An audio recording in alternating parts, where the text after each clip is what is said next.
бүгүн ушундай бир жакшы мындай бир мероприятие болуп атыптыр.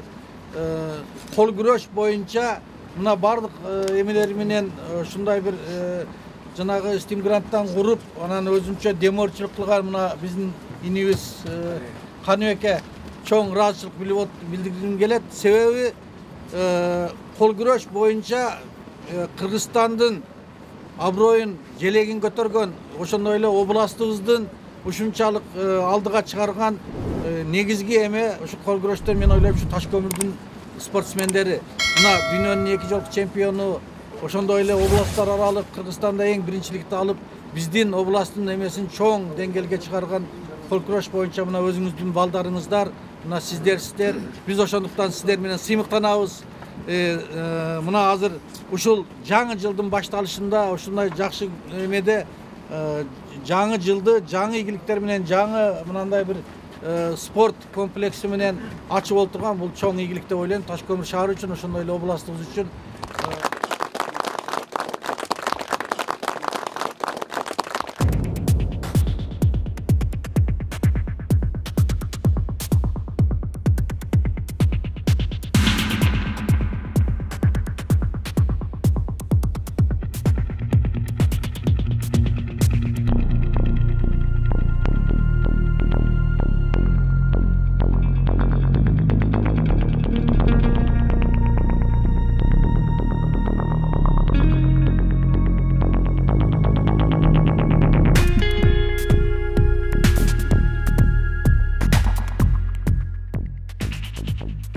Берде Каныбек деген жигитибиз ушундай эмгеги менен ушундай нерсени уюштуруп, өзү шаар боюнча, Кыргызстан боюнча белгилүү жигит.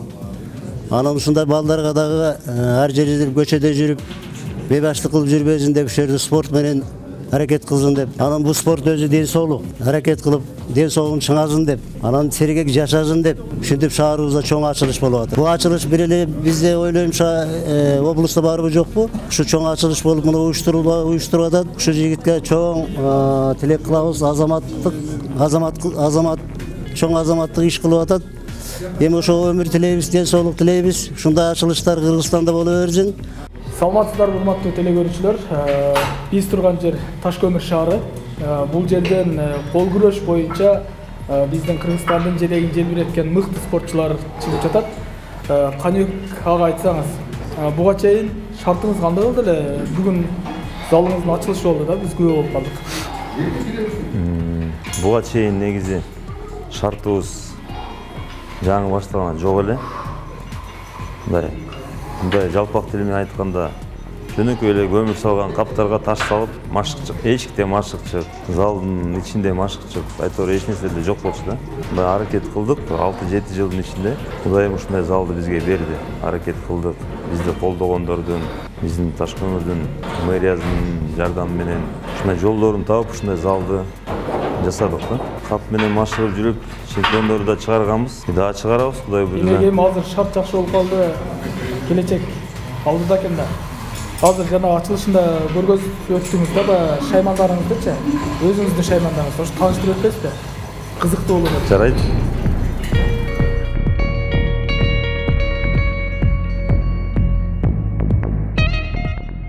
Бул жерде биздин атайын ушу кол күрөшкө, негизи дененин анча-мынча көп жерине таасир ете турган атайын шаймандар. Ручкалар, жиптер, каптар, цептер, колго жасалганы да бар, заводской да бар, резинкалар бар, пружиналар бар. Баягы биздин залга керектүү атайын ушундай немелер да. Булардын ичинен айта кете турган нерсе, бизде мисалы спорт ден соолуктун булагы да. Мисалы үчүн ар бир мисалы инсан мындай немени условияны күтпөш керек да. Себеп дегенде бизде ушул ручка боюнча айта кетсем, бизде жаңы зал ачканда залыбызда эч нерсе жок болчу. Жөн эле көчөдөн таштарды алып келип 200 кг ташты. Ошого көмүр салган каптарга эле, ун салган каптардан арттырган каптарды алып, биз ошол каптар менен иштечик да. Ошолордун ичине тарыхый каптардын бирөө да могу. Ушул жерде дагы деле иштетебиз. Бул капты атайын илип койгонсуңар. атайын илип койгон, биз дагы деле иштетебиз. Мунун таасири баягы немеси жакшы да өтө. Муну атайын мындай ручкаларды жасап коебуз, ол жерге ыңгайлуу болуп. А негизи ушуну эле бурда ичине каптан салып иштетчик да. Азыр мондай темирлер жасап, илиндерди илиптирип эле и мондай кылып көтөрө беребиз мындай. Үй шартында деле кыласыз. Үй шартында. Мен ошону айтып кетейин дегем да. Шарт жоктор баягы биз менен байланышса биз ушундай үй шартында да үйрөтөбүз да. Ушул эле ручкам боюнча айта кетсем, 2017-жылы дүйнө чемпионатына кетип атканда, биз Шенген визадан өтүп атканда, биздин дүйнө чемпионубуз бар, Аскат уулу Өткүр. Ушундай каптар менен машыга өрүп, колунда отпечатоктор калбай калган. Ошол жерде биз визадан өтө албай өтө кыйналганбыз да. Биз ушундай мозоль болуп, могу отпечатоктор кырылып кетти да, калбайчы.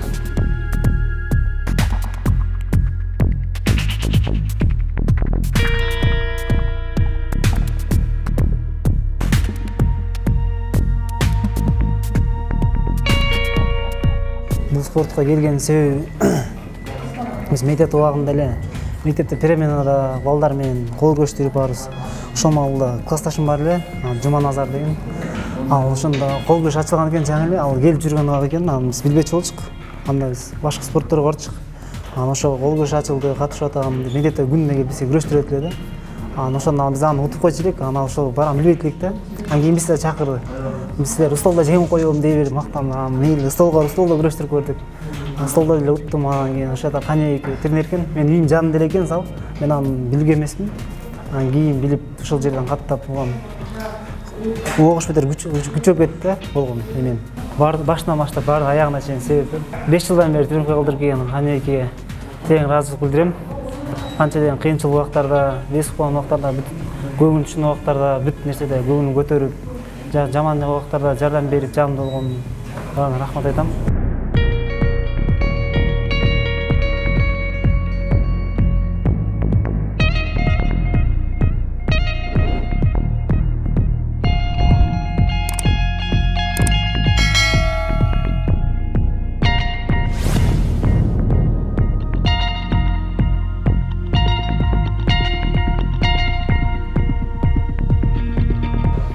Мондай ручкаларыбыз бар. Муну себептегенде бармакка илип, бармакка күч келе турган кылып тартабыз, мындай кылып мынакей. Бармакка күч келиш үчүн. Себептегенде, келиңиз, мен сизге көрсөтүп коеюн. Кармашканда көбүнүн кисти күчтүү болот кол күрөшчүлөрдүн. Кайрыйт. Кайрыган маалда бармак бул жакта да. Бармакты чекиге тартып кетет да. Бармакты кайрыйт. Ошого керек. Ошон үчүн бармактын булчуңдары мынакей күчтүү болуш үчүн атайын ушуну бармакка илип алып туруп ушуну машыктыртам да. Андан кийин мондай ручкаларыбыз бар. Буларга атайын мондай расширители грифа деп коет. Грифти жонойт бере турган. Ушундай атайын фирменный резиновый ручкалар бар. Бул кармаганга ыңгайсыз экен да. Бул кармаганга бул мисал ручкалар ничке да. Жобагынан кармасаңыз. Уну жонойт бериш үчүн. Себептегенде атаандаштын колу чоң болот, кичинекей болот, улакчы болот, эң иччи болот дегендей. О чоң менен иштесе, кол ошого көнөт. Кандай ыңгайсыздык болсо да ошого туруштук бере турат. Кандай ыңгайсыздык болсо дагы ошого туруштук берет. Андан кийин биздин мондай атайын ушундай жесткий материалдардан жасайбыз. Эми бу залдын немесине ушуга көнүп калган. Бул жактан кармап, атайын бурап туруп мындай. Бул жакка илип, сиз кармап туруңуз бул жакта. Мисалы бул тренажерлордо иштейбиз да, бурап туруп, ушинтип тартып иштейбиз мындай. Түшүндүңүз да? Себептегенде андай ил болсо оңой болуп калат. Андайда мисалы андайда оңой болуп калат. А мындайда уже баягы манжанын учуна чейин күч келет да мынакей. Мисалы сиз тартасыз, мен тартам. Мынакей айылда ушундай кыла берсе болот. Бул өзү дүйнөлүк деңгээлде барбы ушундай машыгуу же сиз өзүңүз ойлоп тапсыз? Дүйнөлүк деңгээлде бар деп деле айтсак болот. Эми ар ким өзүнүн баягы залдар көп да дүйнө жүзү боюнча. Мынакей жөн деле если үйдө шарт жок болсо мынакей келинчеги менен кызын, бир тууганы менен кызын тартып берет ушундай. Эң жөнөкөй эле мына. Өтө таасири чоң мынакей. Тартып атасың. Мисалы кол күрөштө эмнеси менен айырмаланат башка спорттардан? Мисалы үчүн тартып атасыз да динамический. Динамика кылгандан кийин экөө тең бурайт да кармап туруп коюңуз. Ошо кармаганда тарамыштарыңызга күч келет. Кармаганда ошол жер ичи дагы сырты да катып, анан баягы шамдагай болуп, выносливый болуп калат да. Чыдамкай болуп. Чыдамкай болуп. Андан кийинки ручкалар, мондай ручкалар бар атайын. Колду баягы колго окшосун депчи. Мондай сантехнический жаналардан тагып койгон. Окуучуларым өздөрү эле тагып, өздөрү мага жардам берип атайын жасаша берет. Бул эми баштагы шарт жок убактагы же кийин эле жасаган? Шарт жок маалында көбүнчө жасалган да. Азыр дагы буларды өтө сыймыктануу менен колдонобуз да. Таш көмүр шаарынан бир нече чемпиондор чыккан, Кыргызстандын чемпиондору, Азия чемпиондору чыккан, дүйнө чемпиондору чыккан. Ушул Таш көмүр шаарынан жаңылышпайм, айта кетсем, мындай айтканда улуттук спорттун бири болуп калды го дейм. Ошо кол күрөш Таш көмүр шаарында. Каныбек агайыбыз боюнча эмне айта алам? Биздин Кыргыз Республикасынын ага машыктыруучусу, анын алдында 10дон ашык чемпион Азии бар, дүйнө чемпиондорду чыгарды. Ийгилик каалайбыз, мырса колдойбуз. Өзгөчөлүктөн бири кандай десем, өтө мүнөзү жумшак, бирок спортко келгенде машыктырганда өтө кандай десем, орусча айтат го, строгий депчи. Чынында эле катуу келген тренерибиз бар, агайыбыз бар. Ошонун айынан го дейм. Мындай дисциплинага түшүп, угуп, режимге кирип спортсмен тренировка кылгандан кийин ошондо результат болот. Азыр могу турник боюнча айта кетсек, бул атайын подшипникте отурган турник. Атайын бизде ордунда турбойт. Бизде уклон атайын кол күчтүү болуш керек. Тартынганда бул монтип ачылып кете берет да. Ошол маалда тартына берет да балдар. Азыр мен тартынбай эле коеюн. Алым калбады. Андан кийинки турнигибиз бул турник. Бул турникти дагы өзүм ойлоп тапкам негизи. Бул да себептегенде мындай кармаганда тоголок нерсени. Бул тарамыштарга күч келет, бирок анчалык эмес да. Мондай кармаганда көрүнүп турат да, тарамыштар кандай күч келет.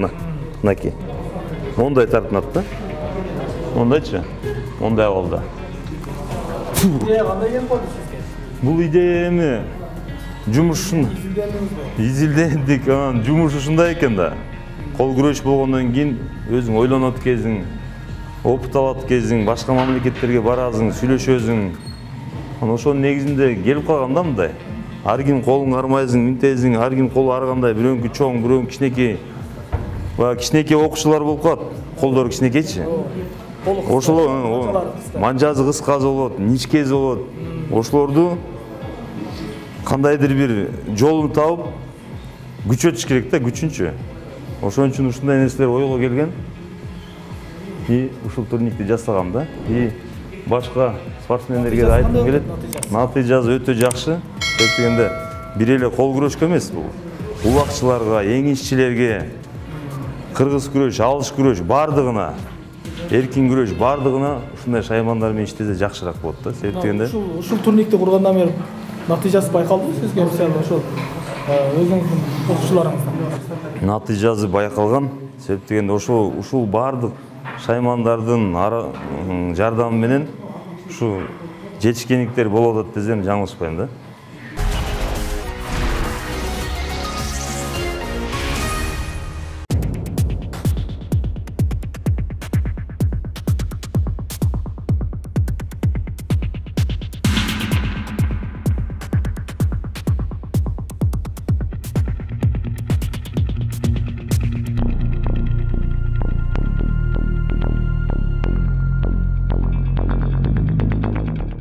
Сиз ушул кол күрөш тармагына келгениңизге канча болду? 7 жыл болду. Кол күрөш менен конкретно заниматься этип, балдарды машыктырып, ушул алектенгениме 7 жыл болду. 7 жылдын ичинде биз баягы таш көмүрдүн өзүнүн эле результаттарын айта кетсем, 2 дүйнө чемпионун чыгардык. 2 dünya çempionu çıkardık. 6 Азия чемпионын çıkardık. 5 dünya prizörü, 42 Азия prizörü, 69 Respublikanın çempionu çıkardık. Şu 7-8 yılın içinde. Талып эмгектин артынан да. Кызыгуу кандай болуп атат жаштарда? Эми азыр көпчүлүк жаштар мындай басымдуу бөлүгү ушу эрежеси эрбушка кызыгып бараткандай да. Негизи ар бир спорттун өзүнүн мээнети бар. Бул спорт андай мындай дегенден алысмын. Себеп дегенде бардыгынын өзүнүн мээнети бар. Кызыккандар көп элеби? Анан бул кол күрөшкө кызыккандар өтө көп. Себеп дегенде бир эле профессионалдуу түрдө катышкандар эмес, жөн деле ар бир корпоративдеби, отуруштабы эркектер кол күрөштүрөт да. Алар тебишпейт, же башка нерсе кылбашы мүмкүн, же жуунбайт, же турникке тартынбайт, жөн эле кол күрөштүрөт да, көп кездешет мындай нерселер. Ошон үчүн бул спорт өтө тез өнүгүп атат. Кыргызстанда 100төн ашык федерация бар. Ошонун ичинен эң алдыңкы федерациялардын бири. Алдыңкы тройкада даже деп десем жаңылышпайм да. Ошон үчүн бул да өтө өнүгүү чоң. Биздин Кыргызстандын кол күрөшү Азияда 2-нчи орунда турат. Дүйнөлүк масштабта жакшы алдыңкы мамлекеттердин 14-15-нчи орунда турабыз.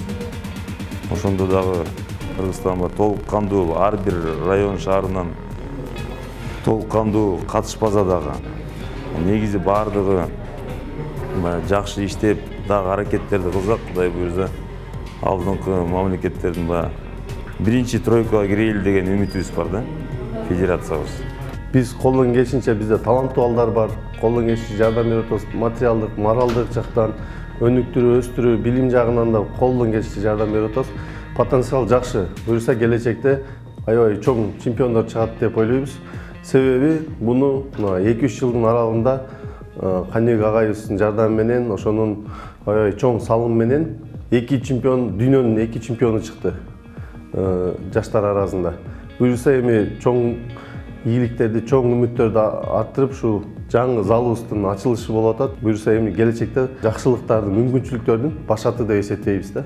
Албетте, эң биринчи элдин кызыгуу керек. Мындай жигитти баалаган адам эл керек да. Кудай буйрса элибиз баалап, потенциалын көрүп, батасын берип, жаштар материалдык жактан бизнесмен агаларыбыз, туугандарыбыз финансовый жактары маселелери чечилип, дүйнөлүк аренага барганга жакшы шарттар түзүп берип атат. Ушул жыйынтык деп эсептесек болот, бул агайыбыздын бааланганы деп эсептесек болот. Келечекте бул дагы уланат деп жакшы үмүттөрүбүз бар.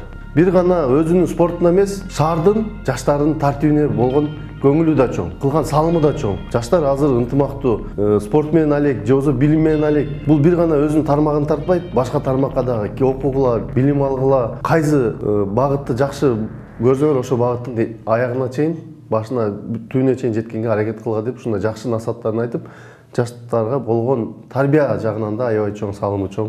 Биринчи орунга чыкканга мүмкүнчүлүк барбы? Негизи биздин шартыбыз эмес, мындай биздин балбандар өзү туура келеби, өзү биринчи орунга. Эгер шарт түзүлсө, машыктыруучулар мыкты болсо. Негизи мындай да, биринчи орунга чыкса болот.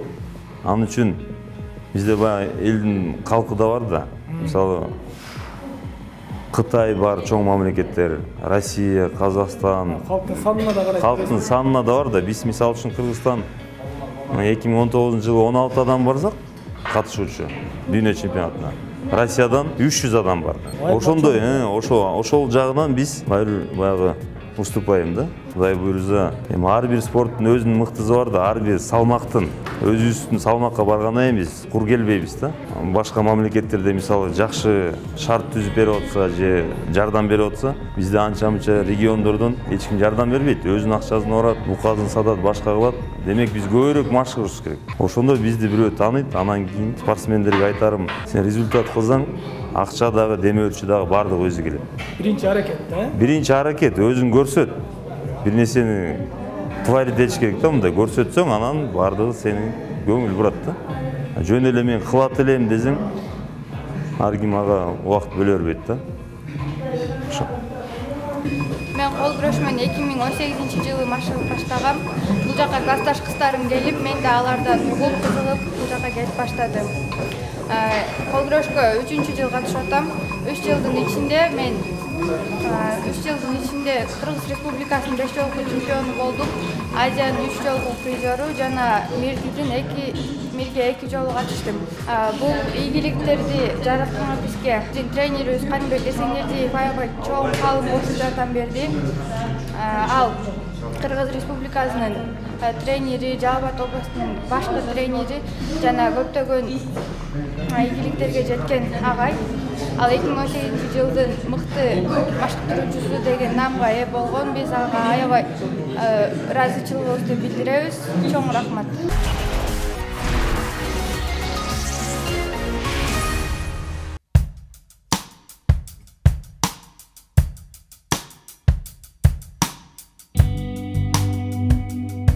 Негизи ийгиликтерибиз өтө деле көп эмес. Мен өзүмүнкүчү. Ыраазычылык каттар бар, арда грамоталар, мэрияныкы, губернатордукы, ошондой эле федерацияныкы көп алардын бардыгын айтып эле коеюн. Ошолордун ортосунда мондай 2017-жылы Кыргызстанда көлдөй Азия чемпионаты болгон, бул бар. Андан кийин 2018 Азия чемпионаты Казакстанда, Астанада болгон. Ал жерден белек карап калат. Андан кийин биздин багы 2018-жылы көчмөндөр оюну. Ошол жерден федерациянын өзүнүн белеги. Андан кийин биздин багы эң сонун медалдардын бири, белектердин бири 2019 Азия чемпионаты тоже Ысык көлдө Чолпон Ата шаарында болгон. Ошол жерден берилген белек. Андан кийин дагы бир дипломум бар. Эске калган дипломдордун бири. Жылдын мыкты спортчуларын аныктоодо 2018-жылдын олимпиадалык эмес спорттун түрү боюнча мыкты машыктыруучу аталган. Ушул жакшы эзимде.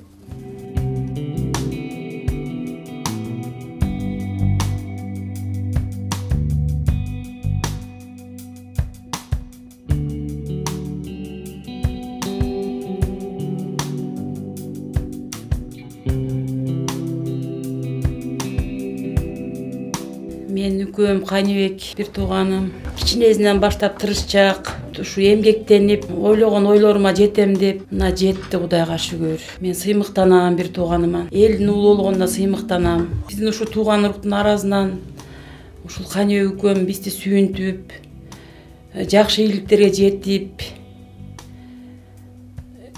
ушу жакшы ийгиликтерге жеткенине биз сыймыктанабыз да.